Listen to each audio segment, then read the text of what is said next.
प्रिय श्रद्धालुओं, शनिवार के दिन शनिदेव की यह पावन कथा अवश्य सुने।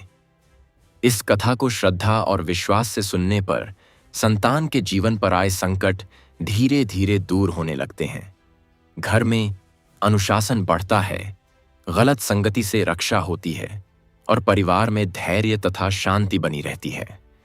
शनिदेव कर्म के देवता हैं, इसलिए जो भक्त सत्य, मेहनत और संयम का पालन करता है उस पर उनकी कृपा अवश्य होती है। कहा जाता है कि जब संतान गलत मार्ग पर जाने लगे, घर में क्लेश बढ़ने लगे, मेहनत का फल रुक जाए और परिवार चिंता में डूब जाए, तब शनिदेव की आराधना मनुष्य को टूटने नहीं देती। शनिवार के दिन नियम, सेवा, संयम और सच्चे मन से की गई प्रार्थना धीरे धीरे जीवन की कठिन राहों को सरल बनाने लगती है। आज की यह कथा सूर्यगढ़ राज्य के भक्त वीरेंद्र की है, जो राज अस्तबल का प्रमुख रक्षक था। उसकी संतान पर ऐसे संकट आए जिन्होंने पूरे परिवार को कठिन परीक्षा में डाल दिया, पर शनिवार के नियम, सेवा, सत्य और शनिदेव की भक्ति ने धीरे धीरे उसके घर का भाग्य बदल दिया। भक्तों, आइए अब हम सब मिलकर भक्त वीरेंद्र और शनिदेव की इस पावन कथा का श्रवण करें और श्रद्धा से बोलें। जय शनिदेव महाराज की जय। भाग 1। सूर्यगढ़ राज्य का अस्तबल रक्षक वीरेंद्र। सूर्यगढ़ राज्य अपने विशाल राजमहल, ऊंचे द्वारों, सैनिकों की अनुशासित टुकड़ियों और शाही घोड़ों के लिए दूर दूर तक प्रसिद्ध था। राज्य की सेना जितनी शक्तिशाली मानी जाती थी, उतना ही प्रसिद्ध था राजमहल का विशाल अस्तबल, जहां युद्ध और राजकार्य में उपयोग होने वाले विशेष घोड़े रखे जाते थे। उसी अस्तबल का प्रमुख रक्षक था भक्त वीरेंद्र। वीरेंद्र कोई बड़ा अधिकारी नहीं था, न ही उसके पास अपार धन था, पर पूरे राजमहल में उसकी पहचान एक ईमानदार, अनुशासित और कर्मठ व्यक्ति के रूप में थी। वह वर्षों से अस्तबल की सेवा कर रहा था। घोड़ों की देखभाल, भोजन, प्रशिक्षण, सफाई और सुरक्षा, हर कार्य वह पूरी निष्ठा से करता था।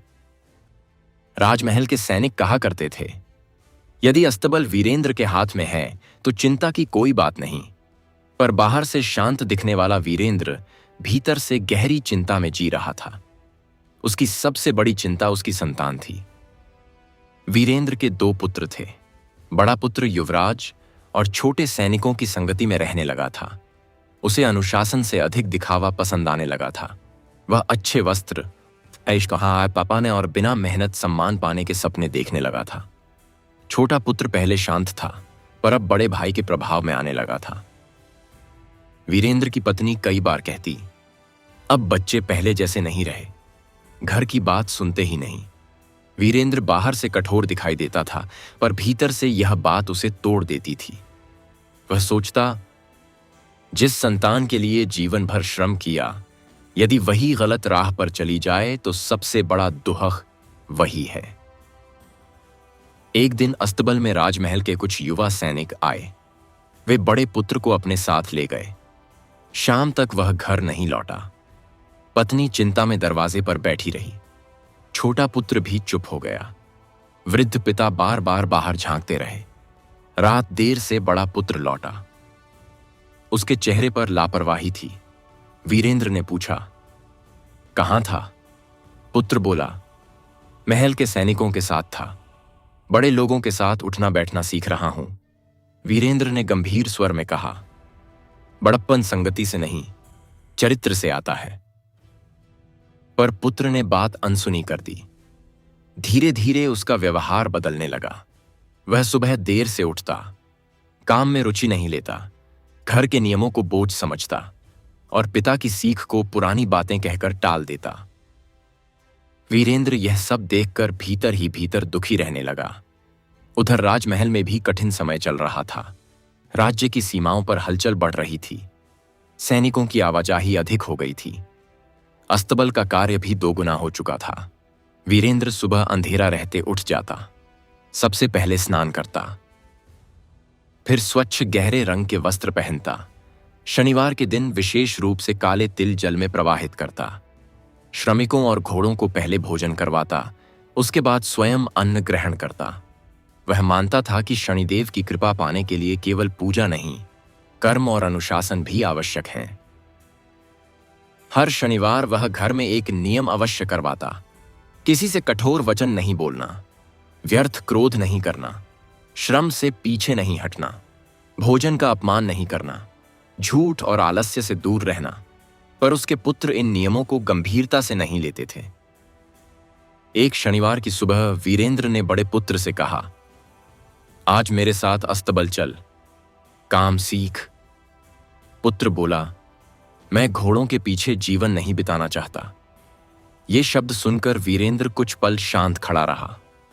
उसे अपने वर्षों के परिश्रम का अपमान महसूस हुआ। फिर भी उसने क्रोध नहीं किया। उसने केवल इतना कहा, जिस श्रम को मनुष्य छोटा समझता है वही एक दिन उसे जीवन का मूल्य सिखाता है। पत्नी ने बाद में समझाया, बच्चा है, धीरे धीरे समझ जाएगा। पर वीरेंद्र जानता था कि समय हाथ से निकल रहा है। उसी रात राजमहल से सूचना आई कि अगले कुछ महीनों तक अस्तबल की सुरक्षा और अधिक कड़ी करनी होगी। कई बाहरी लोग राज्य में आ जा रहे थे। वीरेंद्र ने यह बात घर में बताई और पुत्रों को सावधान रहने को कहा। पर बड़ा पुत्र इन बातों से अधिक उन सैनिकों और बाहरी लोगों की चमक दमक में खोता जा रहा था। कुछ दिनों बाद वीरेंद्र को पता चला कि उसका बड़ा पुत्र उन लोगों के साथ बाजार में जुआ जैसे खेलों के पास खड़ा देखा गया है। यह सुनते ही उसका हृदय कांप उठा। उसे समझ आ गया कि संकट अब केवल आदतों का नहीं रहा, अब उसकी संतान का भविष्य धीरे धीरे गलत दिशा में बढ़ रहा था। भाग 2, गलत संगति का असर। बड़े पुत्र का बदलता स्वभाव, घर की शांति का टूटना और वीरेंद्र की बढ़ती चिंता। सूर्यगढ़ राज्य के भक्त वीरेंद्र ने जीवन भर अनुशासन और श्रम का मार्ग अपनाया था। राजअस्तबल की सेवा उसके लिए केवल काम नहीं, जिम्मेदारी थी। वह मानता था कि मनुष्य का सम्मान उसके कर्मों से बनता है, वस्त्रों या ऊंची बातों से नहीं। पर अब उसका सबसे बड़ा दुहक यही था कि उसका बड़ा पुत्र उसी मार्ग से दूर होता जा रहा था। कुछ दिनों पहले वीरेंद्र को पता चला था कि उसका पुत्र बाजार में गलत लोगों के बीच देखा गया है। उस दिन से उसका मन अशांत रहने लगा। वह बार बार सोचता, यदि अभी नहीं संभाला तो देर हो जाएगी।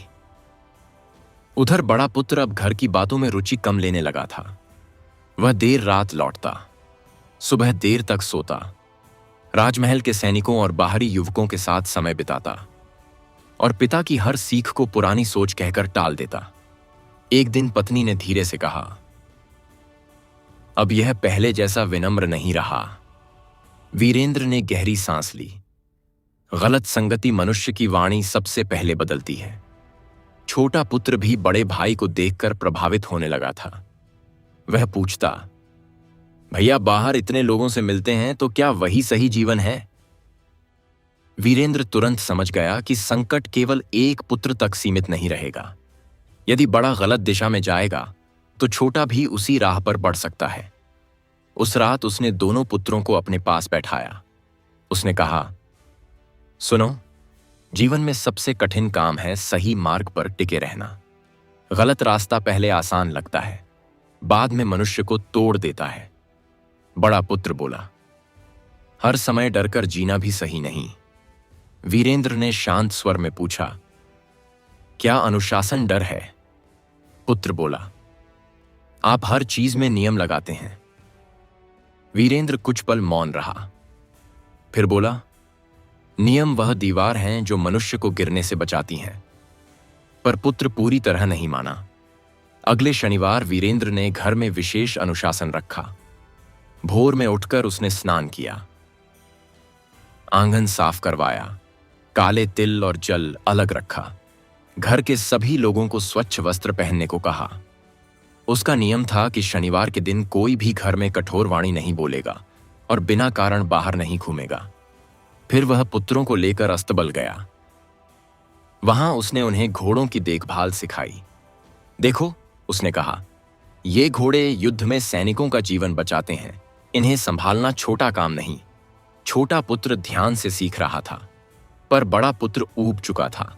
वह बार बार बाहर की ओर देखता रहा। दोपहर होते होते उसने कहा, मैं यह सब नहीं करना चाहता। वीरेंद्र ने पूछा, तो क्या करना चाहता है? पुत्र बोला, राजमहल के सैनिकों के साथ रहना चाहता हूं। बड़े लोग बनना चाहता हूं। वीरेंद्र ने कहा। बड़ा बनने की जल्दी मनुष्य को छोटा बना देती है। पर पुत्र फिर नाराज होकर चला गया। उसी शाम वीरेंद्र को अस्तबल के एक पुराने सेवक ने सूचना दी। तुम्हारा पुत्र कुछ बाहरी लोगों के साथ बाजार के पीछे वाले हिस्से में बैठता है, वहां अच्छे लोग नहीं आते। यह सुनते ही वीरेंद्र का मन डूब गया। वह तुरंत वहां पहुंचा। दूर से उसने देखा, कुछ युवक ऊंची आवाज में हंस रहे थे।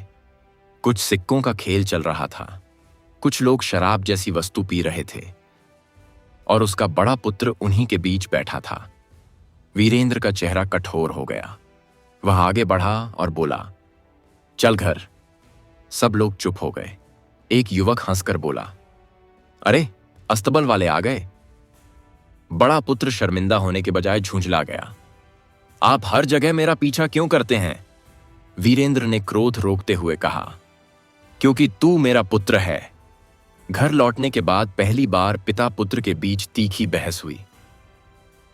पुत्र बोला, मैं आपकी तरह साधारण जीवन नहीं जीना चाहता। यह शब्द सुनकर पत्नी रो पड़ी। छोटा पुत्र डर गया। घर में सन्नाटा छा गया। वीरेंद्र ने कुछ क्षण बाद शांत स्वर में कहा, साधारण जीवन अपमान नहीं होता, गलत जीवन अपमान होता है। उस रात किसी ने ठीक से भोजन नहीं किया। वीरेंद्र देर तक जागता रहा। वह जानता था कि अब केवल समझाने से बात नहीं बनेगी। उसे अपनी संतान को टूटने से पहले संभालना होगा। अगली सुबह वह और भी कठोर अनुशासन में लग गया। उसने शनिवार के नियम अब पूरे परिवार के लिए अनिवार्य कर दिए। सूर्योदय से पहले उठना, श्रम किए बिना भोजन नहीं, झूठ बोलने पर दंड, व्यर्थ खर्च पूरी तरह बंद, हर शनिवार जरूरतमंद श्रमिकों को अन्न देना। पत्नी ने पूछा, क्या इससे बच्चे बदल जाएंगे? वीरेंद्र बोला, नियम तुरंत नहीं बदलते, पर धीरे धीरे मन को दिशा देते हैं। पर उसी समय एक और संकट चुपचाप उनके घर की ओर बढ़ रहा था। राजमहल में कुछ घोड़े अचानक बीमार पड़ने लगे थे और कुछ सैनिकों को शक था कि अस्तबल की जानकारी बाहर पहुंचाई जा रही है। भाग 3। राजअस्तबल पर संकट, छोटे पुत्र की बड़ी भूल, राजमहल में संदेह और वीरेंद्र की कठिन परीक्षा। सूर्यगढ़। राज्य के भक्त वीरेंद्र का जीवन अब पहले से अधिक कठिन होता जा रहा था। एक ओर राजअस्तबल की बढ़ती जिम्मेदारियां थीं, दूसरी ओर उसके बड़े पुत्र का बदलता स्वभाव और गलत संगति। वह हर दिन यही प्रार्थना करता कि उसकी संतान किसी बड़े संकट में न फंसे। पर समय की चाल अब और कठोर होने वाली थी। राजमहल के अस्तबल में अचानक अशांति फैलने लगी। कुछ घोड़े जो पहले पूरी तरह स्वस्थ थे, अचानक कमजोर पड़ने लगे। कुछ ने भोजन कम कर दिया, कुछ बेचैन रहने लगे। सैनिकों में चिंता फैल गई, क्योंकि वे घोड़े सेना और राजकार्य के लिए अत्यंत महत्वपूर्ण थे। राजमहल के अधिकारी प्रतिदिन अस्तबल आने लगे। वीरेंद्र दिन रात घोड़ों की देखभाल में लगा रहा। वह स्वयं उनके भोजन की जांच करता, जल बदलवाता, अस्तबल की सफाई करवाता, रात में कई बार उठकर निरीक्षण करता। उसने अपने दोनों पुत्रों को भी साथ लगाया ताकि वे जिम्मेदारी समझें। छोटा पुत्र पूरी लगन से कार्य करता था। वह पानी भरता, रस्सियां ठीक करता और घोड़ों के पास शांत बैठा रहता। पर बड़ा पुत्र अब भी मन से दूर था। वह कभी आता, कभी बिना बताए चला जाता। एक दिन अस्तबल के बाहर कुछ बाहरी व्यापारी खड़े थे। वे घोड़ों और सेना की गतिविधियों के बारे में बातें कर रहे थे। छोटा पुत्र भी वहीं खड़ा था। उनमें से एक व्यक्ति ने मुस्कुराकर उससे पूछा, राजमहल में इन दिनों बहुत हलचल है क्या? छोटा पुत्र मासूम था। उसने बिना सोचे कुछ सामान्य बातें बता दीं। हाँ, कई घोड़े बीमार हैं, सैनिक भी अधिक आ जा रहे हैं। वह व्यक्ति चुपचाप मुस्कुराया और चला गया। छोटे पुत्र को समझ भी नहीं आया कि उसने क्या गलती कर दी। उसी रात राजमहल में खबर पहुंची कि कुछ बाहरी लोग सेना और अस्तबल की जानकारी इकट्ठा कर रहे हैं। महल में संदेह बढ़ गया। अगले दिन 2 सैनिक सीधे वीरेंद्र के पास आए। उन्होंने कठोर स्वर में पूछा, क्या अस्तबल की बातें बाहर जा रही हैं? वीरेंद्र चौंक गया। नहीं, ऐसा कैसे हो सकता है? तभी एक सेवक ने बताया कि छोटे पुत्र को बाहरी लोगों से बातें करते देखा गया था। यह सुनते ही वीरेंद्र के पैरों तले जमीन खिसक गई। छोटा पुत्र डर गया, पत्नी घबरा गई, बड़ा पुत्र भी पहली बार गंभीर हुआ। सैनिक छोटे पुत्र को राजमहल ले जाने लगे। पत्नी रोते हुए बोली, बच्चा है, गलती हो गई होगी। वीरेंद्र ने हाथ जोड़कर कहा, इसने जानबूझकर कुछ नहीं किया, इसे समझ नहीं थी। सैनिक बोले, राजकार्य में छोटी भूल भी बड़ा संकट बन सकती है। छोटा पुत्र कांप रहा था। वह रोते हुए बोला, मैंने कुछ गलत नहीं किया, मुझे पता नहीं था। वीरेंद्र का हृदय टूट रहा था। जिस संतान को वह बचाना चाहता था वही अब राजमहल के संदेह में आ गई थी। राजमहल पहुंचने पर अधिकारी ने छोटे पुत्र से प्रश्न किए, किससे बात की, क्या बताया, वे लोग कौन थे? छोटा पुत्र घबराकर सब सच सच बताता गया। वीरेंद्र ने भी कुछ नहीं छिपाया। उसने कहा, गलती हुई है पर विश्वासघात नहीं। राजमहल के प्रधान अधिकारी ने कठोर स्वर में कहा, वीरेंद्र, वर्षों की सेवा है इसलिए हम धैर्य रख रहे हैं, पर अब अस्तबल की सुरक्षा और कड़ी होगी, अपने परिवार को संभालो। उस दिन वीरेंद्र भारी मन से घर लौटा। घर का वातावरण भय से भर गया था। पत्नी बार बार छोटे पुत्र को सीने से लगाती। बड़ा पुत्र चुप बैठा रहा। वृद्ध माता केवल शनिदेव का नाम स्मरण करती रहीं। रात को वीरेंद्र ने दोनों पुत्रों को अपने सामने बैठाया। उसने कहा, गलत काम केवल चोरी या झूठ नहीं होता, बिना समझे कही गई बात भी संकट बन सकती है। छोटा पुत्र रोते हुए बोला, मैंने सोचा नहीं। वीरेंद्र ने उत्तर दिया, यही सबसे बड़ी भूल होती है। फिर उसने बड़े पुत्र की ओर देखा, और तू अभी भी समझ नहीं रहा कि गलत लोगों के बीच रहने का परिणाम क्या होता है। पहली बार बड़ा पुत्र पूरी तरह शांत था। उसे समझ आने लगा था कि पिता केवल रोकते नहीं थे, बचाना चाहते थे। अगले शनिवार वीरेंद्र ने घर में और कठोर नियम रखे। भोर में सबको जगाया गया, पूरा घर साफ कराया गया। फिर सबको मौन रहकर श्रम करने को कहा गया। वीरेंद्र स्वयं काले तिल और सरसों के तेल के साथ शनिदेव का स्मरण करने बैठा। उसने प्रार्थना की, हे शनिदेव, मेरी संतान को बुद्धि दीजिए। इन्हें गलत संगति, गलत वाणी और गलत मार्ग से बचाइए। इनसे हुई भूलों को सुधारने की शक्ति दीजिए। फिर उसने दोनों पुत्रों से कहा, आज से याद रखो, बिना सोचे बोलना, बिना समझे मित्र बनाना और बिना परिश्रम बड़ा बनने का सपना देखना, तीनों मनुष्य को संकट में डालते हैं। छोटा पुत्र सिर झुकाकर सुनता रहा। बड़ा पुत्र पहली बार पिता के शब्दों का भार महसूस कर रहा था, पर संकट अभी टला नहीं था। उसी रात अस्तबल का एक महत्वपूर्ण घोड़ा अचानक लापता हो गया और कुछ सैनिकों को संदेह था कि यह काम अंदर की जानकारी रखने वाले किसी व्यक्ति की सहायता से हुआ है। भाग 4। अस्तबल से घोड़े का गायब होना, वीरेंद्र पर बढ़ता संदेह, शनिवार का कठोर नियम और परिवार की नई परीक्षा। सूर्यगढ़ राज्य में राजमहल का अस्तबल केवल घोड़ों को रखने का स्थान नहीं था, बल्कि राज्य की शक्ति और सुरक्षा का महत्वपूर्ण आधार माना जाता था। वहां रखा हर घोड़ा सेना और राजकार्य के लिए बहुमूल्य था। इसलिए जब अस्तबल का एक विशेष युद्ध घोड़ा अचानक गायब हुआ तो पूरे राजमहल में हड़कंप मच गया। रात के अंतिम पहर में पहरेदारों ने देखा कि अस्तबल का पिछला द्वार आधा खुला है। रस्सी टूटी हुई थी और सबसे तेज युद्ध घोड़ों में से एक घोड़ा अपने स्थान पर नहीं था। सुबह होते होते यह समाचार पूरे महल में फैल गया। सैनिक इधर उधर दौड़ने लगे। अधिकारी क्रोधित हो उठे। अस्तबल के सभी सेवकों से पूछताछ शुरू हो गई और सबसे पहले संदेह गया वीरेंद्र पर, क्योंकि वह अस्तबल का प्रमुख रक्षक था। वीरेंद्र को तुरंत राजमहल बुलाया गया। प्रधान अधिकारी ने कठोर स्वर में पूछा, इतने वर्षों की सेवा के बाद यह लापरवाही कैसे हुई? वीरेंद्र शांत खड़ा रहा। महाराज, मैंने कभी अपने कर्तव्य में जानबूझकर कमी नहीं की, पर घोड़ा गया कैसे? इस प्रश्न का उत्तर उसके पास भी नहीं था। उधर कुछ सैनिक धीरे धीरे बातें करने लगे। पहले बाहरी लोगों तक जानकारी पहुंची। अब घोड़ा गायब, कहीं अंदर से सहायता तो नहीं।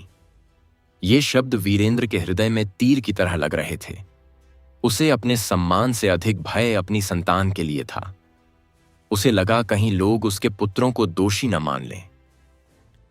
घर लौटते समय उसका चेहरा भारी था। पत्नी ने पूछा, क्या हुआ? वीरेंद्र ने धीरे से कहा, अब संकट हमारे द्वार तक आ चुका है। जब उसने पूरी बात बताई तो घर में सन्नाटा छा गया। छोटा पुत्र डर गया, बड़ा पुत्र बेचैन हो उठा। वृद्ध माता ने आंखें बंद कर शनिदेव का स्मरण शुरू कर दिया। बड़े पुत्र ने पहली बार गंभीर होकर पूछा, पिताजी, क्या लोग हम पर शक करेंगे? वीरेंद्र ने कहा, जब घर का अनुशासन कमजोर होता है तब संदेह जल्दी जन्म लेता है। उस रात किसी को नींद नहीं आई। वीरेंद्र देर तक बैठा रहा। वह सोच रहा था, यदि यह संकट बढ़ा तो वर्षों की प्रतिष्ठा मिट सकती है और मेरी संतान का भविष्य भी। अगली सुबह शनिवार था। वीरेंद्र ने निर्णय लिया कि अब घर में और अधिक कठोर नियम लागू होंगे। भोर होने से पहले उसने पूरे परिवार को जगा दिया। सबसे पहले घर की पूरी सफाई करवाई, फिर आंगन में जल छिड़कवाया। सभी को स्वच्छ और सादे वस्त्र पहनने को कहा। उसने घर के बीच बैठकर दोनों पुत्रों से कहा, आज से यह घर केवल रहने का स्थान नहीं रहेगा, यह अनुशासन का स्थान बनेगा। फिर उसने शनिवार के नियम बताए। सूर्योदय के बाद कोई आलस्य नहीं, बिना श्रम भोजन नहीं, असत्य वचन पूरी तरह निषिद्ध, गलत संगति से दूरी, व्यर्थ खर्च बंद, क्रोध पर नियंत्रण, जरूरतमंद श्रमिकों और पशुओं की सेवा। बड़ा पुत्र पहली बार बिना विरोध के सब सुन रहा था। छोटा पुत्र बोला, मैं अब बिना समझे किसी से बात नहीं करूंगा। वीरेंद्र ने उसके सिर पर हाथ रखा। फिर वह सबको लेकर अस्तबल पहुंचा। वहां वातावरण तनाव से भरा था। सैनिक लगातार जांच कर रहे थे। वीरेंद्र ने बिना समय गंवाए काम शुरू किया। घोड़ों की रस्सियां जांची गईं, दरवाजों की मरम्मत करवाई गई, रात के पहरे बदलवाए गए, बाहरी लोगों के प्रवेश पर रोक लगवाई गई। उसने दोनों पुत्रों को भी कार्य में लगाया। बड़े पुत्र को रात की सूची लिखने का काम दिया।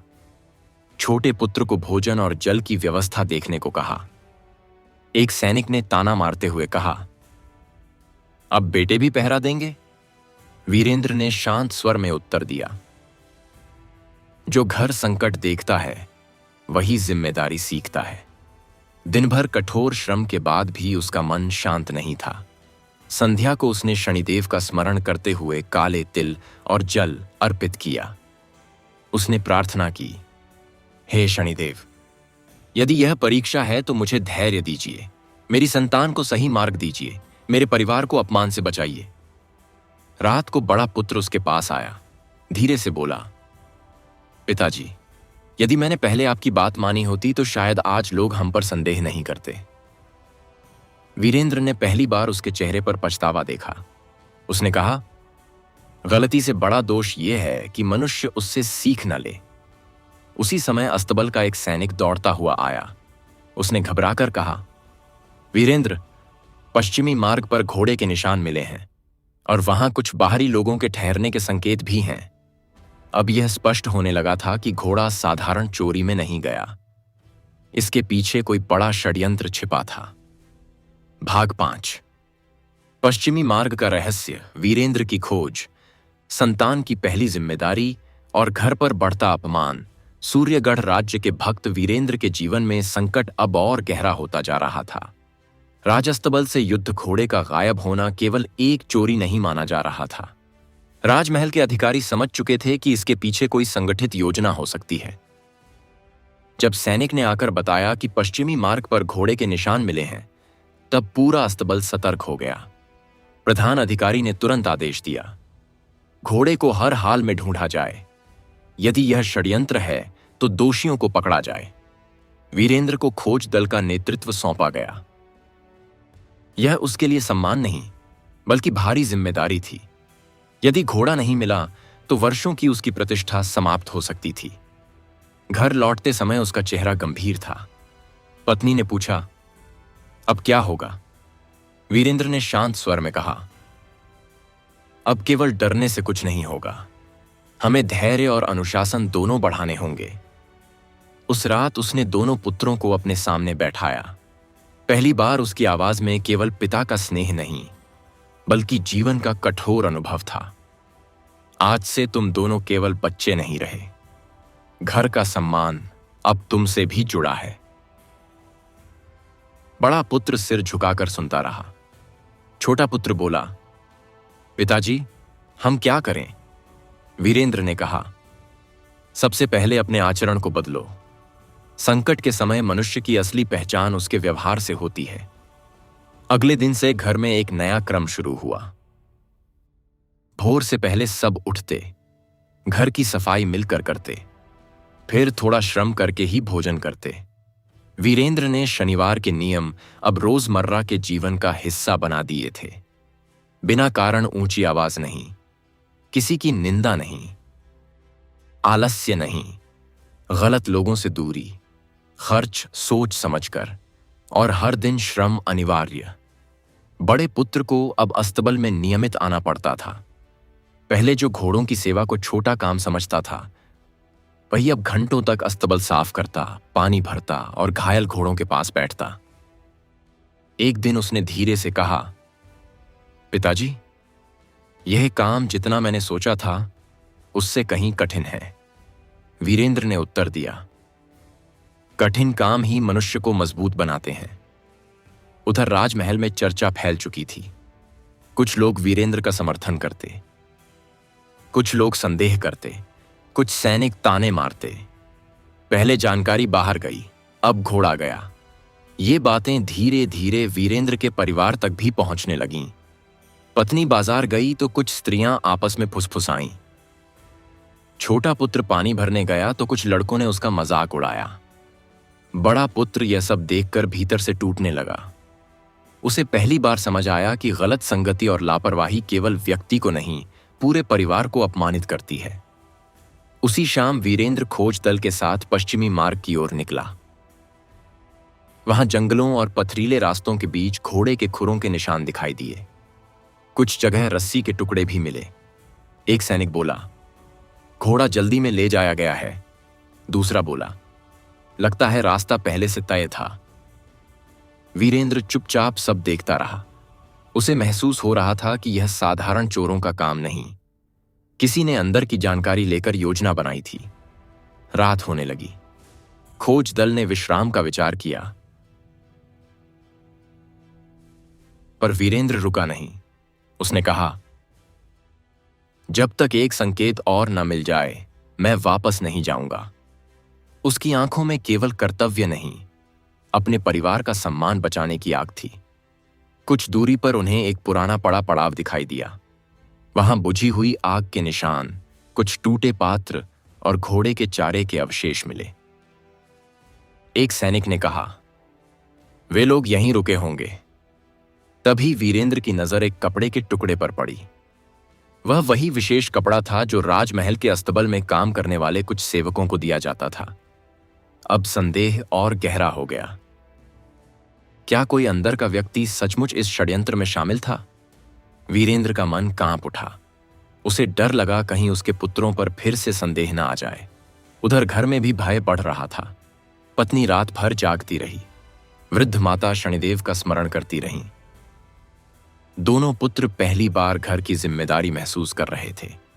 शनिवार निकट था। वीरेंद्र ने लौटते ही निर्णय लिया कि इस बार शनिवार का पालन पहले से भी अधिक नियम और सेवा के साथ होगा। उसने कहा, जब जीवन में संकट बढ़े तब मनुष्य को अपने कर्म और अधिक शुद्ध करने चाहिए। भोर में पूरे परिवार ने मिलकर श्रमिकों और पशुओं के लिए भोजन तैयार किया। फिर अस्तबल के घायल घोड़ों की सेवा की। इसके बाद सबने मौन रहकर शनिदेव का स्मरण किया।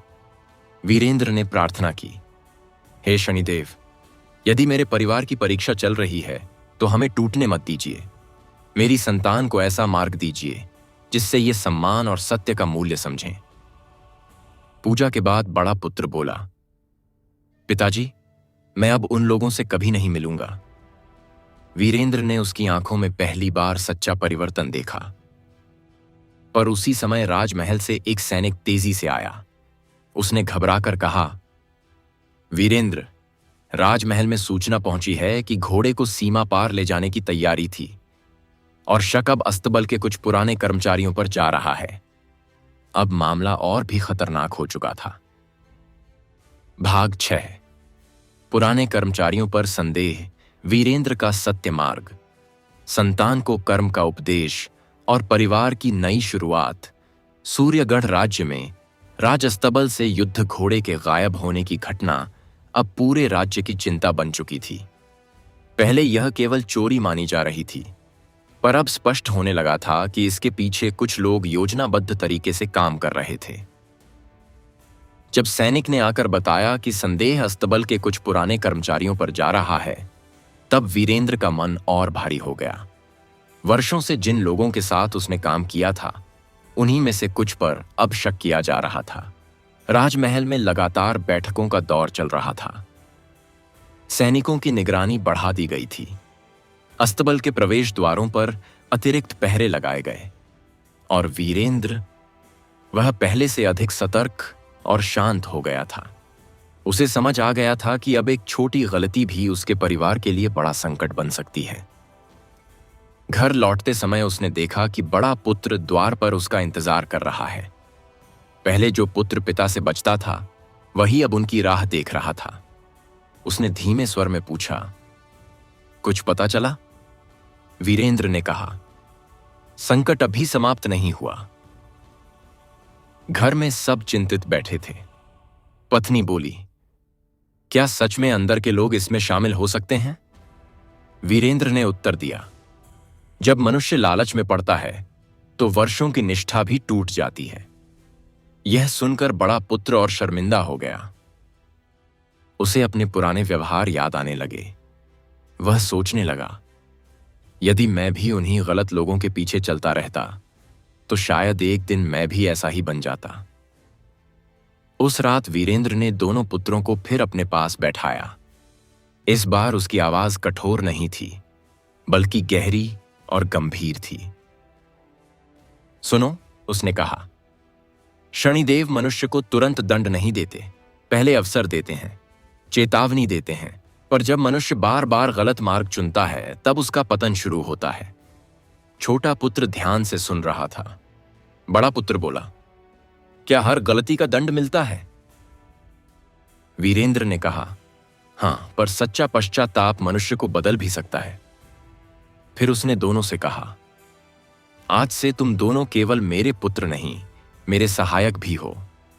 घर और सम्मान बचाने में साथ देना होगा। अगली सुबह से दोनों पुत्रों की दिनचर्या बदल गई। भोर से पहले उठना, स्नान करना, घर और अस्तबल की सफाई, घोड़ों की सेवा, फिर श्रम के बाद भोजन। वीरेंद्र ने उन्हें सिखाया कि शनिवार केवल पूजा का दिन नहीं, आत्मसंयम का दिन है। उसने कहा, शनिदेव की कृपा पाने के लिए मन, वाणी और कर्म तीनों को नियंत्रित करना पड़ता है। शनिवार आने पर उसने विशेष नियम रखे। दिन भर असत्य नहीं बोलना, व्यर्थ हंसी मजाक नहीं, भोजन से पहले श्रम, पशुओं और श्रमिकों की सेवा, किसी जरूरतमंद को खाली हाथ नहीं लौटाना। उस दिन वीरेंद्र अपने पुत्रों को लेकर राजमहल के पीछे रहने वाले वृद्ध श्रमिकों के पास गया। वे लोग पहले अस्तबल में काम करते थे, पर अब वृद्धावस्था में अकेले जीवन बिता रहे थे। वीरेंद्र ने उन्हें अन्न और वस्त्र दिए। बड़ा पुत्र हैरान होकर बोला, हम खुद संकट में हैं, फिर भी आप दूसरों की सहायता कर रहे हैं। वीरेंद्र ने कहा, संकट मनुष्य की करुणा नहीं छीनना चाहिए। यह बात बड़े पुत्र के मन में उतर गई। उधर राजमहल में जांच आगे बढ़ रही थी। कुछ पुराने कर्मचारियों से पूछताछ हुई, कुछ के घरों की तलाशी ली गई, पर अभी तक घोड़ा नहीं मिला था। एक सैनिक ने वीरेंद्र से कहा, तुम्हारे परिवार पर अब पहले जैसा संदेह नहीं है। लोग देख रहे हैं कि तुम अब भी सत्य और अनुशासन पर टिके हो। यह सुनकर वीरेंद्र ने राहत की सांस ली। घर लौटकर उसने पत्नी से कहा, सम्मान धीरे धीरे बनता है, पर संकट में वही सबसे बड़ी ढाल बनता है। उसी शाम बड़ा पुत्र उसके पास आया। वह बोला, पिताजी, मैं फिर से पढ़ना और हिसाब सीखना चाहता हूं। केवल ताकत या संगति से जीवन नहीं चलता। वीरेंद्र की आंखों में संतोष आ गया। उसने कहा, जब मनुष्य सीखने के लिए झुकता है तभी उसका भविष्य उठता है। अब घर का वातावरण पहले जैसा नहीं रहा था। जहां पहले बहस होती थी वहां अब सहयोग होने लगा। जहां आलस्य था वहां अब श्रम दिखाई देता था।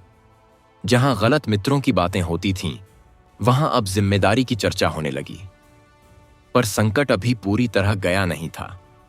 एक रात अस्तबल के एक वृद्ध सेवक ने चोरी छिपे वीरेंद्र को सूचना दी। जिस घोड़े को ले जाया गया था उसे सीमा पार पहुंचाने से पहले कहीं छिपाया गया है, और कुछ लोग राजमहल के भीतर की और जानकारी भी बाहर भेज रहे हैं। यह सुनकर वीरेंद्र समझ गया कि मामला केवल एक घोड़े की चोरी नहीं, राज्य की सुरक्षा तक पहुंच चुका है। भाग 7। राज्य के भीतर छिपा षड्यंत्र। बड़े पुत्र की पुरानी संगति का लौटना। घर की सबसे कठिन रात और वीरेंद्र का अटल धैर्य। सूर्यगढ़। राज्य के भक्त। वीरेंद्र का जीवन अब केवल परिवार की चिंता तक सीमित नहीं रहा था। राजअस्तबल से युद्ध घोड़े का गायब होना, बाहरी लोगों की गतिविधियां और भीतर के कर्मचारियों पर संदेह, इन सब ने पूरे राज्य को बेचैन कर दिया था। जब उस वृद्ध सेवक ने आकर बताया कि घोड़ा अभी सीमा पार नहीं पहुंचा और कुछ लोग राजमहल की जानकारी बाहर भेज रहे हैं, तब वीरेंद्र समझ गया कि संकट बहुत गहरा है। यह केवल चोरी नहीं थी, यह राज्य के विश्वास पर हमला था। उस रात वह देर तक जागता रहा। उसके सामने 2 जिम्मेदारियां थीं। एक, राजमहल और अस्तबल की सुरक्षा। दूसरी, अपनी संतान को सही मार्ग पर बनाए रखना। उसे पता था कि संकट के समय पुरानी गलतियां फिर मनुष्य को खींचने लगती हैं, और वही होने वाला था। अगले दिन बड़ा पुत्र अस्तबल से लौट रहा था। तभी रास्ते में उसे वही पुराने युवक मिल गए जिनके साथ वह पहले समय बिताया करता था। वे हंसते हुए बोले, अरे, अब फिर से अस्तबल का नौकर बन गया? दूसरा बोला, तेरे पिता ने तुझे पूरी तरह बांध दिया। बड़ा पुत्र पहले चुप रहा, पर उनमें से एक ने धीरे से कहा, हमारे साथ रहो तो कुछ ही दिनों में इतना धन मिलेगा जितना तुम्हारे पिता वर्षों में नहीं कमा पाए। ये शब्द उसके मन में हलचल पैदा करने लगे। कुछ क्षण के लिए उसे अपने पुराने सपने याद आए। जल्दी धन, बड़ा जीवन, सम्मान और दिखावा। पर उसी समय उसे घर का अपमान, पिता का दुख और मां के आंसू भी याद आए। वह बिना उत्तर दिए वहां से चला आया, पर मन भीतर से विचलित हो चुका था। रात को वीरेंद्र ने महसूस किया कि उसका पुत्र असामान्य रूप से चुप है। उसने पूछा, क्या बात है? पुत्र बोला, कुछ नहीं। वीरेंद्र समझ गया कि भीतर कोई संघर्ष चल रहा है। उसने कहा, मनुष्य बाहर के शत्रु से कम, भीतर के लालच से अधिक हारता है। बड़ा पुत्र चौंका। उसे लगा जैसे पिता ने उसके मन को पढ़ लिया हो। उसी रात राजमहल से आपात सूचना आई। कुछ संदिग्ध लोगों को पश्चिमी सीमा के पास देखा गया था। संभव था कि वही लोग चोरी और गुप्त जानकारी के पीछे हों। वीरेंद्र को तुरंत बुलाया गया। वह जाते समय दोनों पुत्रों से बोला, आज घर से बाहर मत निकलना, और याद रखना, संकट के समय छोटी भूल भी बड़ी बन जाती है। घर में भारी तनाव था। पत्नी बार बार द्वार की ओर देखती। छोटा पुत्र चुप बैठा रहा। वृद्ध माता शनिदेव का स्मरण करती रहीं। रात गहरी हो चुकी थी। तभी बाहर किसी ने धीरे से आवाज दी। बड़ा पुत्र बाहर गया। वही पुराने युवक खड़े थे। उन्होंने कहा, तेरे पिता अभी महल में हैं। चल, आज एक काम करना है, बस रास्ता बताना होगा, बदले में अच्छा धन मिलेगा। बड़ा पुत्र का चेहरा कठोर हो गया। उसने पूछा, कौन सा रास्ता? वे बोले, अस्तबल के पीछे का पुराना मार्ग, जहां पहरा कम रहता है। अब सब स्पष्ट हो चुका था। यही लोग राज्य की जानकारी बाहर पहुंचा रहे थे। जीवन का सबसे बड़ा निर्णय खड़ा था। कुछ क्षण के लिए उसके मन में डर आया। यदि वह मना करेगा तो ये लोग दुश्मन बन जाएंगे। यदि साथ देगा तो पिता और राज्य दोनों के साथ विश्वासघात होगा। उसे वीरेंद्र की बातें याद आईं। गलत संगति पहले मित्र बनती है, फिर मनुष्य का जीवन छीन लेती है। उसने दृढ़ स्वर में कहा, मैं अब उस मार्ग पर नहीं हूं। वे लोग क्रोधित हो गए। एक बोला, बहुत ईमानदार बन रहा है। दूसरा बोला, याद रख, अब तू हमारे खिलाफ है। बड़ा पुत्र तुरंत भीतर आया और दरवाजा बंद कर दिया। उसका शरीर कांप रहा था। पत्नी घबरा गई। छोटा पुत्र बोला, क्या हुआ? बड़े पुत्र ने पहली बार सब सच बता दिया। वृद्ध माता ने तुरंत कहा, यह बात वीरेंद्र को तुरंत बतानी होगी। उसी समय बाहर घोड़ों की तेज आवाज सुनाई दी। राजमहल के सैनिक लौट रहे थे। वीरेंद्र भी उनके साथ था। उसने आते ही पुत्र के चेहरे की घबराहट पहचान ली। जब बड़े पुत्र ने सब बताया तो कुछ पल के लिए पूरा घर मौन हो गया। वीरेंद्र ने गहरी सांस ली। यदि उसका पुत्र आज डगमगा जाता तो पूरा परिवार विनाश में फंस सकता था। उसने बड़े पुत्र के कंधे पर हाथ रखा और कहा, आज तूने पहली बार सही अर्थ में मेरा पुत्र होने का धर्म निभाया है। बड़े पुत्र की आंखों से आंसू बह निकले। उसी समय सैनिकों ने सूचना दी कि पश्चिमी मार्ग पर कुछ संदिग्ध लोग पकड़े गए हैं, पर उनके साथी अभी भी छिपे हुए हैं। राजमहल अब और सतर्क हो चुका था। शनिवार आने वाला था। वीरेंद्र ने निर्णय लिया कि इस बार पूरा परिवार दिन भर सेवा और मौन अनुशासन में रहेगा। भोर में सबने स्नान किया, फिर अस्तबल के घायल घोड़ों की सेवा की, गरीब श्रमिकों को भोजन दिया और दिन भर बिना क्रोध के श्रम किया। संध्या को वीरेंद्र ने शनिदेव का स्मरण करते हुए कहा, हे शनिदेव, आपने आज मेरी संतान को बड़ी भूल से बचा लिया। अब इन्हें स्थिर बुद्धि दीजिए ताकि ये फिर कभी गलत मार्ग की ओर न जाएं। पूजा के बाद बड़ा पुत्र बोला, पिताजी, अब मैं आपके साथ रहकर ही जीवन सीखना चाहता हूं। वीरेंद्र के मन में वर्षों बाद सच्ची शांति की पहली किरण उतरी। पर उसी समय राजमहल से नई खबर आई। पकड़े गए लोगों में से एक ने स्वीकार किया था कि राजमहल के भीतर अभी भी कोई गुप्त सहायक मौजूद है। भाग 8। राजमहल के भीतर छिपा गद्दार, छोटे पुत्र पर नया संकट, वीरेंद्र की परीक्षा और शनिदेव की कृपा से बचाव। सूर्यगढ़ रज्ञ। कुर्रीगढ़ राज्य में अब भय और संदेह का वातावरण फैल चुका था। राज अस्तबल से युद्ध, घोड़े की चोरी, बाहरी लोगों की गतिविधियां और पकड़े गए संदिग्धों की स्वीकारोक्ति ने यह स्पष्ट कर दिया था कि राजमहल के भीतर ही कोई व्यक्ति गुप्त रूप से सहायता कर रहा है। यह समाचार सुनकर सभी अधिकारी सतर्क हो गए। महल के द्वारों पर पहरा बढ़ा दिया गया। रात्रि में सैनिकों की गश्त दोगुनी कर दी गई। हर कर्मचारी की गतिविधियों पर नजर रखी जाने लगी। और इस बीच भक्त वीरेंद्र का परिवार फिर एक नई परीक्षा में फंसने वाला था। बड़े पुत्र ने अब गलत लोगों से दूरी बना ली थी। वह पूरे मन से अस्तबल का कार्य सीख रहा था। पर छोटा पुत्र अभी भी अनुभवहीन था। वह सरल स्वभाव का था और जल्दी लोगों पर विश्वास कर लेता था। एक दिन अस्तबल में काम करते समय राजमहल का एक पुराना कर्मचारी उसके पास आया। उसने धीरे से कहा, राजमहल के पिछले भंडार से कुछ सामान नए कक्ष में पहुंचाना है। सैनिक व्यस्त हैं, तू मदद कर दे। छोटा पुत्र बिना संदेह किए उसके साथ चल पड़ा। उसे क्या पता था कि वही व्यक्ति गुप्त रूप से संदिग्ध लोगों से मिला हुआ है। रात का समय था। महल के पिछले हिस्से में कम रोशनी थी। कुछ बक्से और थैले एक बंद गाड़ी में रखे जा रहे थे। छोटा पुत्र केवल श्रम समझकर सहायता करता रहा। उसी समय अचानक सैनिकों का दल वहां पहुंच गया। रुको! चारों ओर हलचल मच गई। कुछ लोग भागने लगे। एक व्यक्ति अंधेरे में गायब हो गया और छोटा पुत्र भय से वहीं खड़ा रह गया। सैनिकों ने तुरंत उसे पकड़ लिया। तू यहां क्या कर रहा है? वह कांपते हुए बोला, मुझे तो बस सामान उठाने को कहा गया था। पर किसी ने उसकी बात नहीं सुनी। राजमहल में तुरंत सूचना भेजी गई कि संदिग्ध सामान के साथ वीरेंद्र का छोटा पुत्र पकड़ा गया है। जब यह समाचार वीरेंद्र तक पहुंचा, उसका चेहरा पीला पड़ गया। पत्नी रोने लगी। बड़ा पुत्र स्तब्ध रह गया। वृद्ध माता ने सिर पकड़ लिया। वीरेंद्र तुरंत राजमहल पहुंचा। वहां छोटा पुत्र डरा हुआ बैठा था। उसकी आंखों में आंसू थे। पिताजी, मैंने कुछ गलत नहीं किया। वीरेंद्र ने उसका हाथ पकड़ा और कहा, डर मत, सच अंत तक टिकता है। प्रधान अधिकारी अत्यंत क्रोधित थे। उन्होंने कहा, पहले बड़ा पुत्र गलत लोगों में था, अब छोटा पुत्र संदिग्ध सामान के साथ पकड़ा गया है।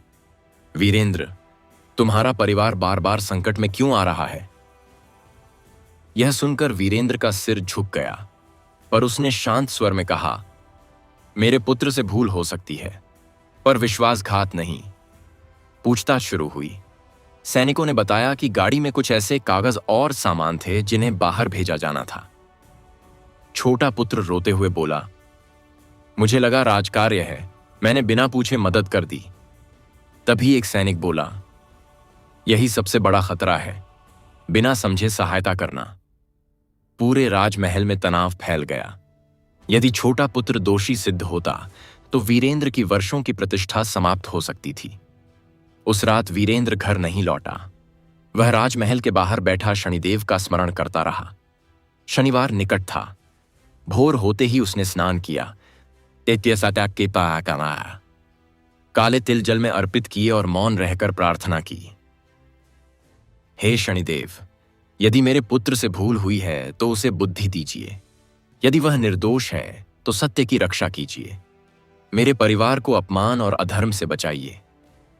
उधर बड़ा पुत्र पहली बार पूरी जिम्मेदारी से घर संभाल रहा था।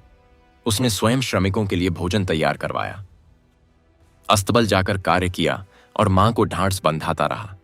उसे अब समझ आने लगा था कि पिता वर्षों से किस भार के साथ जीते आए हैं। राजमहल में जांच जारी थी। धीरे धीरे सैनिकों को पता चला कि जिस कर्मचारी ने छोटे पुत्र को बुलाया था वही व्यक्ति घटना के समय भाग गया था। उसकी कक्ष की तलाशी ली गई। वहां कुछ संदिग्ध संदेश, बाहरी लोगों के निशान और चोरी हुए घोड़े से जुड़े संकेत मिले। अब स्पष्ट हो गया कि छोटा पुत्र केवल अनजाने में फंस गया था। शाम तक उसे निर्दोष घोषित कर दिया गया। जब वीरेंद्र उसे लेकर घर लौटा तब पूरा परिवार भावुक हो उठा। पत्नी ने बेटे को गले लगा लिया। बड़ा पुत्र चुपचाप रो पड़ा। वृद्ध माता ने हाथ जोड़कर शनिदेव को प्रणाम किया। वीरेंद्र ने छोटे पुत्र से कहा, सच्चा मनुष्य केवल बुरे काम से नहीं बचता, वह बिना समझे किसी काम में हाथ भी नहीं डालता।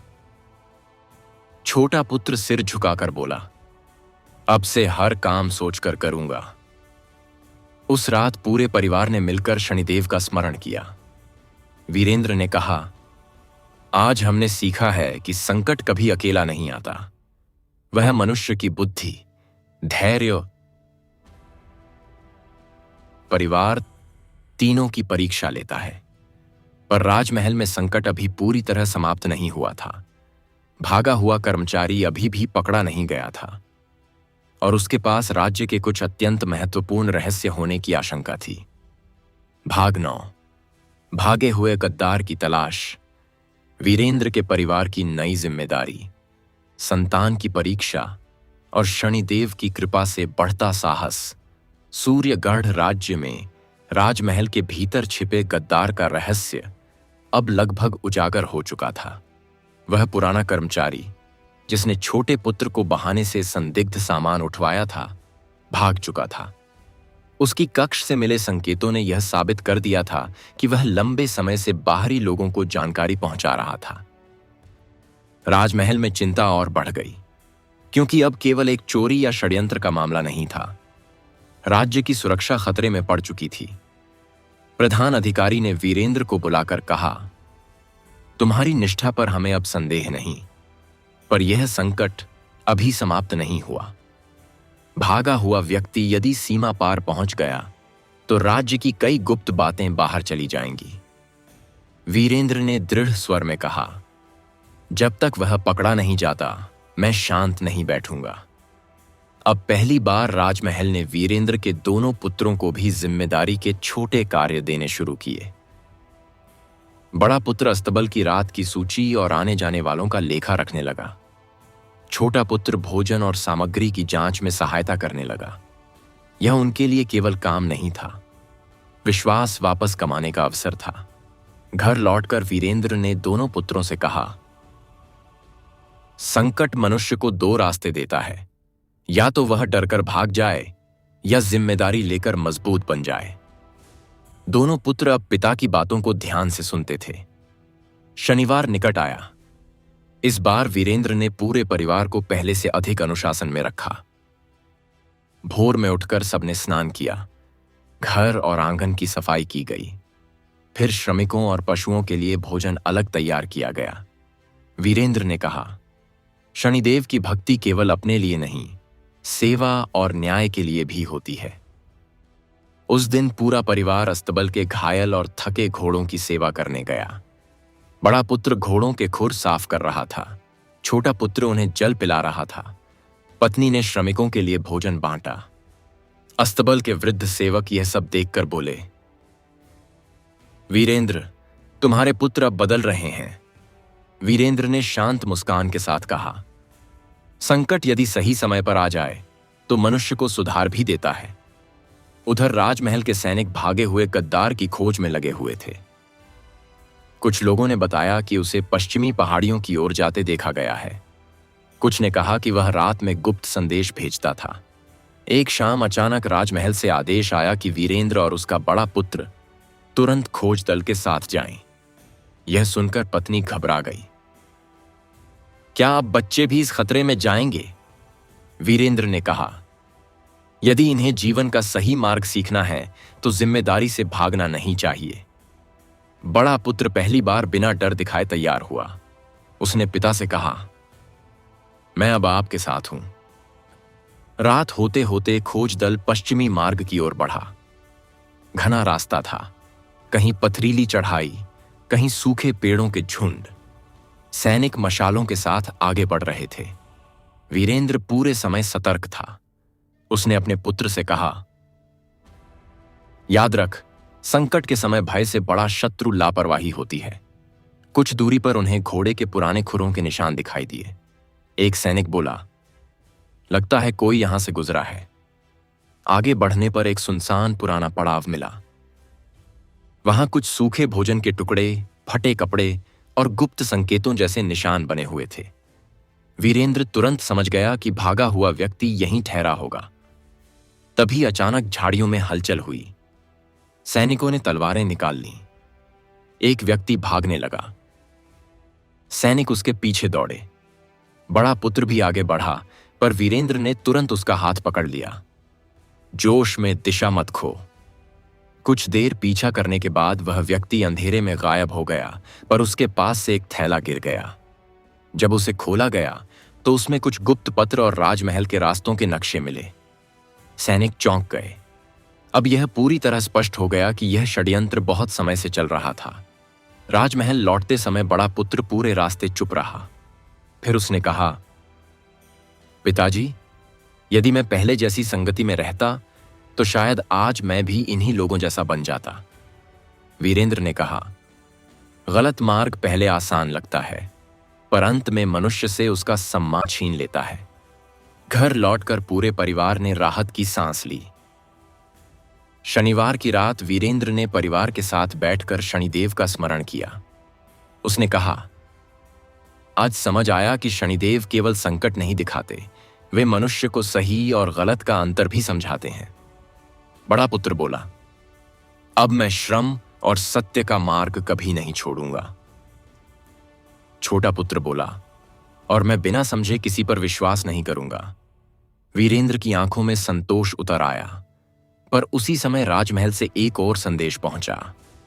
गिरफ्तार किए गए एक संदिग्ध ने बताया था कि भागा हुआ गद्दार जल्द ही राज्य से बाहर भागने की अंतिम कोशिश करेगा और संभव है कि वह अस्तबल के रास्ते का ही उपयोग करे। भाग 10। अंतिम षड्यंत्र की तैयारी। अस्तबल पर कड़ी निगरानी, बड़े पुत्र की बहादुरी और वीरेंद्र के परिवार की सबसे कठिन रात। सूर्यगढ़ राज्य में अब हर व्यक्ति सतर्क था। राजमहल के भीतर छिपे षड्यंत्र का सच धीरे धीरे सामने आ चुका था। पकड़े गए संदिग्धों ने स्वीकार किया था कि भागा हुआ गद्दार राज्य छोड़ने की अंतिम तैयारी कर रहा है। और संभव है कि वह अस्तबल के पीछे वाले गुप्त मार्ग का उपयोग करे। यह सुनते ही राजमहल में आपात पहरा लगा दिया गया। प्रधान अधिकारी ने वीरेंद्र को बुलाकर कहा, यह अंतिम अवसर हो सकता है। यदि वह व्यक्ति निकल गया तो राज्य की कई गुप्त बातें बाहर पहुंच जाएंगी। वीरेंद्र ने दृढ़ स्वर में उत्तर दिया, जब तक मैं जीवित हूं वह इस मार्ग से नहीं निकल सकेगा। अब अस्तबल केवल घोड़ों का स्थान नहीं रहा था, वह राज्य की सुरक्षा का केंद्र बन चुका था। रात दिन पहरा बढ़ा दिया गया। सैनिक अलग अलग दलों में तैनात किए गए। हर प्रवेश द्वार की जांच होने लगी और पहली बार वीरेंद्र के दोनों पुत्र भी पूरी जिम्मेदारी के साथ उसके साथ खड़े थे। बड़ा पुत्र रात की पहरेदारी में सहायता करता, छोटा पुत्र आने जाने वाले सामान और लोगों का लेखा लिखता। कुछ महीने पहले तक जो दोनों अनुशासन से दूर भागते थे, वही अब अपने पिता के साथ संकट में खड़े थे। एक रात वीरेंद्र ने दोनों को अपने पास बैठाया। उसने कहा, याद रखो, जीवन में सबसे बड़ी विजय किसी शत्रु को हराने की नहीं, अपने भीतर की कमजोरी को हराने की होती है। बड़ा पुत्र बोला, मैंने लालच को अपने ऊपर हावी होने दिया था। छोटा पुत्र बोला, और मैंने बिना समझे लोगों पर विश्वास किया। वीरेंद्र ने शांत स्वर में कहा, मनुष्य गलती से छोटा नहीं होता, गलती के बाद भी न बदलने से छोटा होता है। शनिवार निकट था।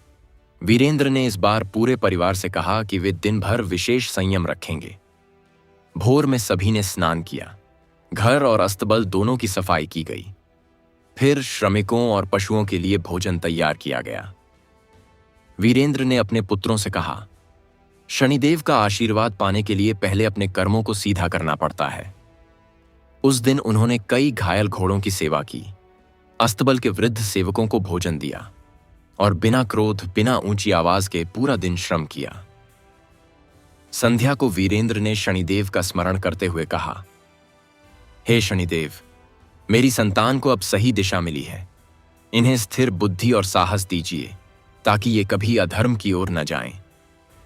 रात होते होते आकाश में बादल घिर आए। तेज हवा चलने लगी।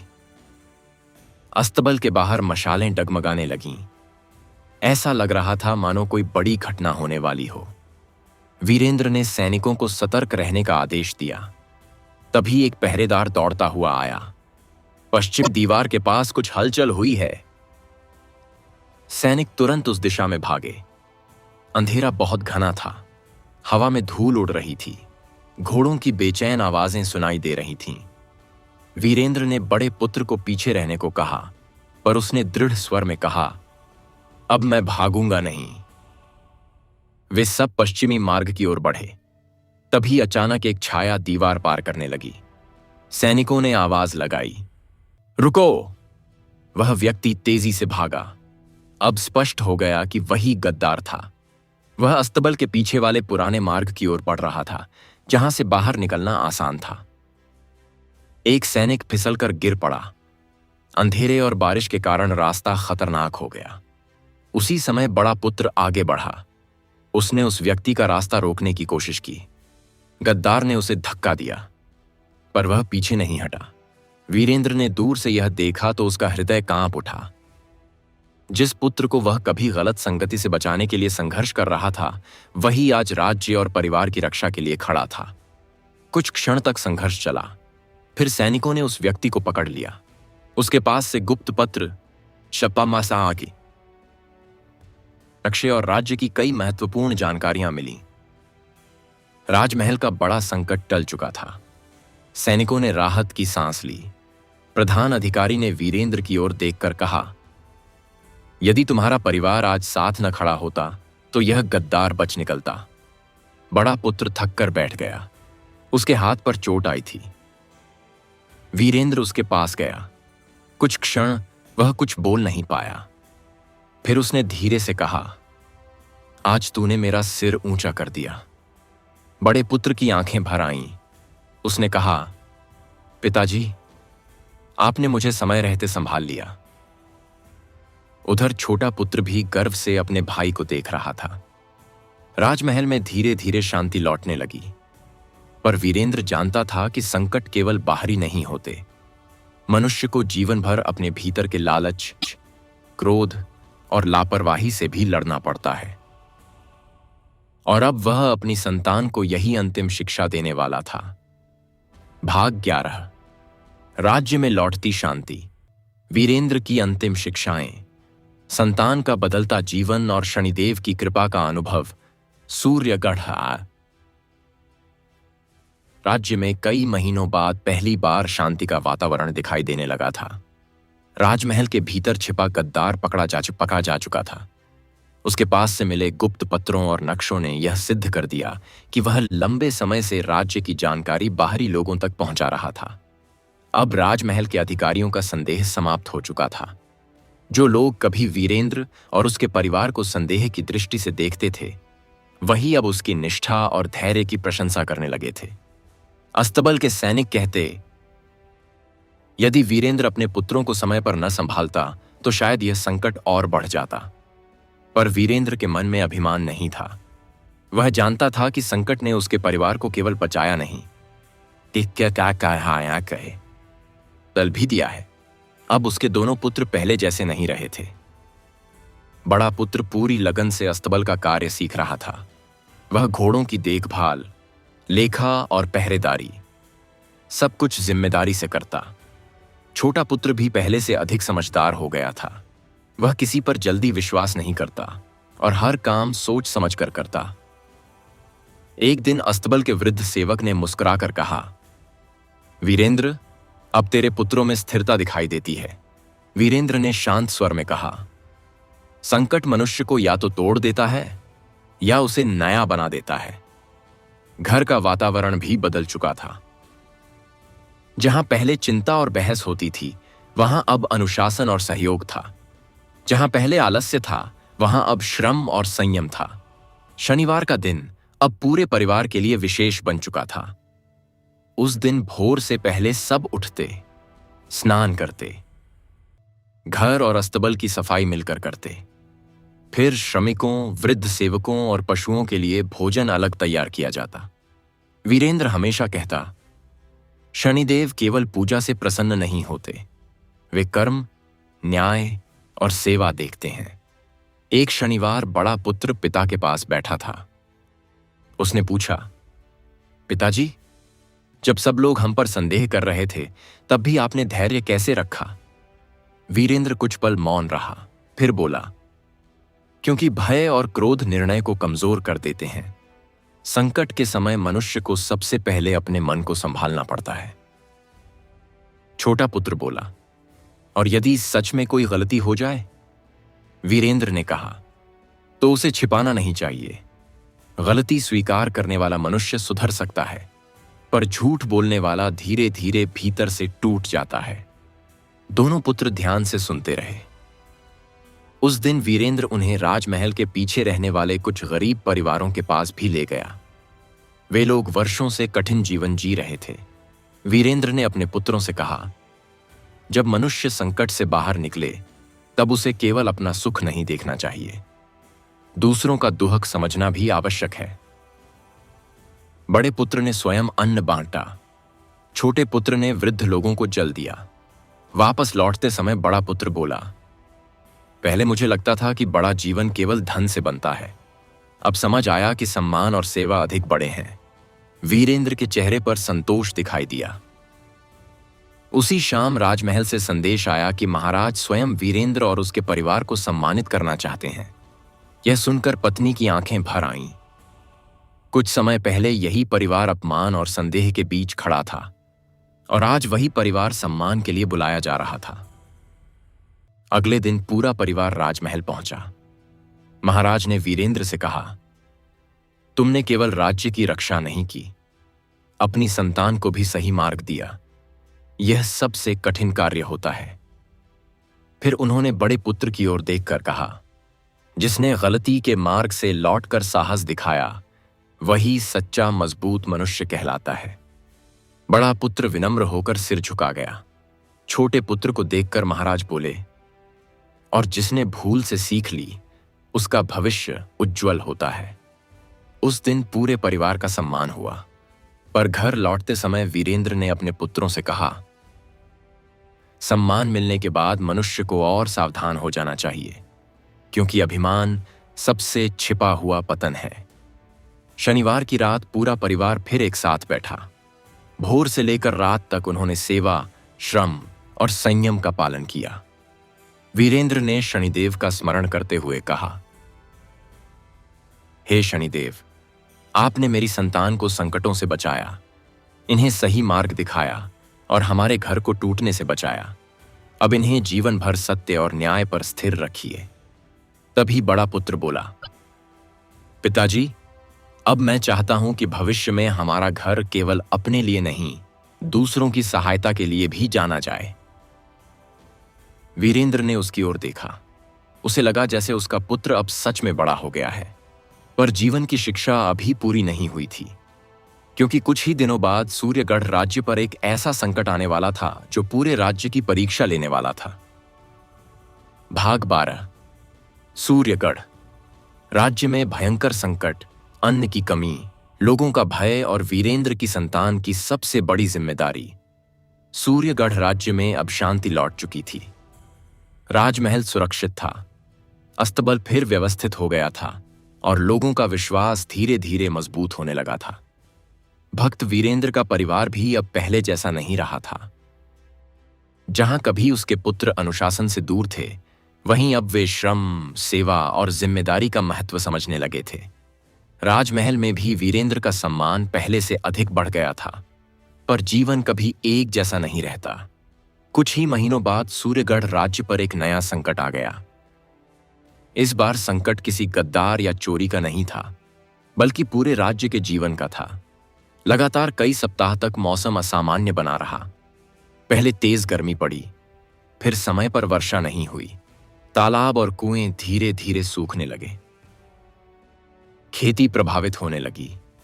बाजारों में अन्न कम आने लगा।